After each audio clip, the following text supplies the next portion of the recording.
Hi, I am Martijn and welcome to Poland. This is Wrocław. Discover the magic of this beautiful city. From the charm of the old town, to the captivating museums with a beautiful panorama, to historic landmarks, lush green spaces, and everything in between. After watching this Wrocław Travel Guide, you know a lot more about this city to get the most out of your trip. Please like, subscribe, or leave a comment. The city is served by its own airport and is located around 12 kilometers outside the city center. To travel to the city, you can use a bus. The journey takes around 40 minutes and you pay around €2. Taxis are faster, but more expensive, around €20, and expect a higher rate by night. Let's start the Wrocław Travel Guide in the Old Town, the historic and commercial area of the city. With beautiful, colorful houses, historic buildings, churches, shops, restaurants, bars, and for example the town hall, a beautiful Gothic building that now serves as a museum. It's dating back to the 13th century, and it features an ornate facade, intricate carvings, and a distinctive clock tower. It is also a venue for cultural events and official ceremonies. It's located on Market Square, just in the heart of the city, and that's one of the largest medieval squares in Europe. Close to the square you will find the Cathedral of St. Mary Magdalene. It's just one of the cathedrals over here, but this one has a special feature. There is a bridge between the two 72-meter-high towers, and it's said that they used it in medieval times to identify witches, and that's the reason they call it the Witches' Bridge. If the witch fell to her death while crossing the bridge, she would be liberated. However, if she made it to the end without falling, she would be assumed guilty and burnt at the stake. You might think that the Old Town is the oldest part of the city, but that's not correct. That's Cathedral Island, with an history dating back to the early Middle Ages, with a lot of religious buildings. For example, the Cathedral of St. John the Baptist, an impressive Gothic cathedral originally built between 1244 and 1341. It was destroyed many times and rebuilt in 1951. Inside the cathedral, you can admire precious statues and paintings. On the top of the tower, there is a viewpoint for beautiful panoramic views around the city. And good to know, there is a lift to go to the top. Another great place to visit on Cathedral Island is the Lovers' Bridge. This is the place where couples used to leave the padlocks to show their love. But nowadays it's forbidden, there's even a sign, so don't leave your padlock over here, but use the surrounding area.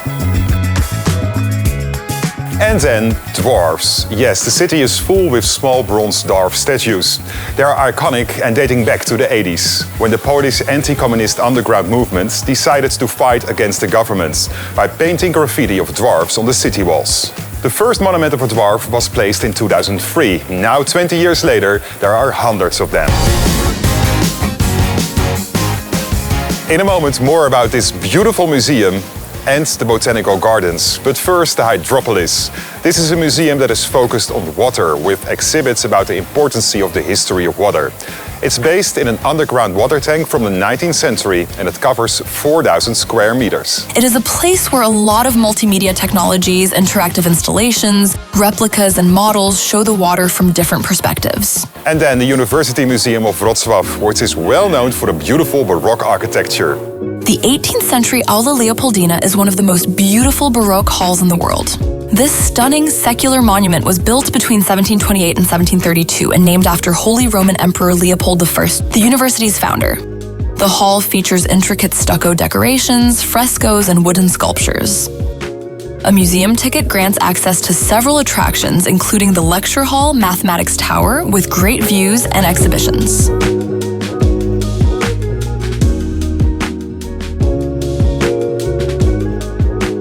A UNESCO World Heritage Site is the Centennial Hall. This massive concrete structure hosts exhibitions, shows, and events. You can visit it, and there is also a small museum with virtual reality. Don't miss the nearby Multimedia fountain. Normally in the summer there are shows every day, starting at 10 in the morning and ending at 9 in the evening, and that's between May and October. And sometimes there are extra shows around 9:40 in the evening. During the day it looks like this, but I prefer the evening show with all the beautiful lights.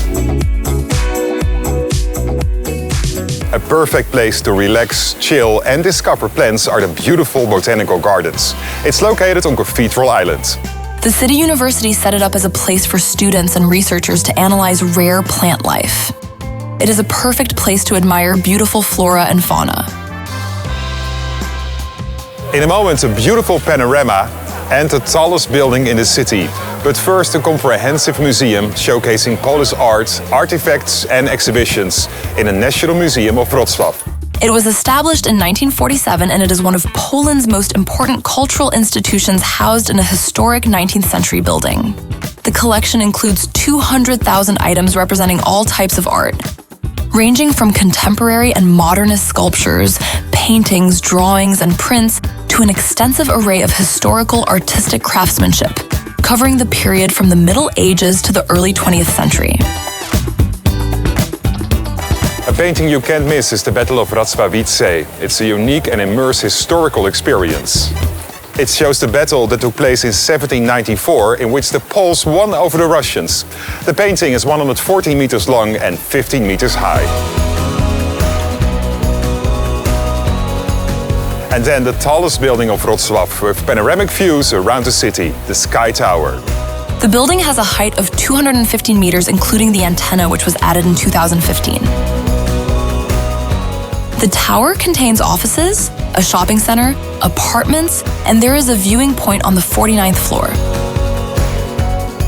An architectural gem is the Four Domes Pavilion. This historic exhibition hall was built in 1913 and designed by Hans Poelzig. It now houses the Museum of Contemporary Art, featuring a stunning collection of modern Polish art created by the most prominent artists of the second half of the 20th century and 21st century.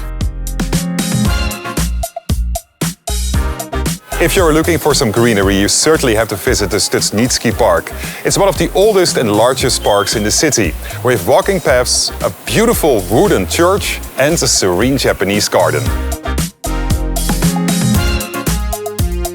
The City Museum of Wrocław is a cultural institution dedicated to preserve the rich history of the city.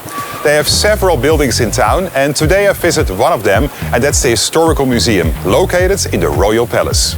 Explore exhibits that take you through the city's journey from medieval times to modern day, featuring art, artifacts, and multimedia displays. The best place to learn more about Lower Silesia, which is a historic region in southwestern Poland, is the Ethnographic Museum. It showcases traditional folk art, costumes, and everyday objects, offering a glimpse into the region's rural life. What's the best time for a visit? I think between May and September. Enjoy the warm weather, longer days, and the outdoor activities.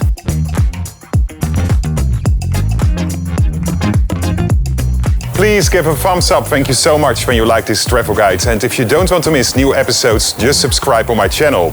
It's totally free and it enriches your view on the whole world. Tot ziens. Ciao. Hasta luego.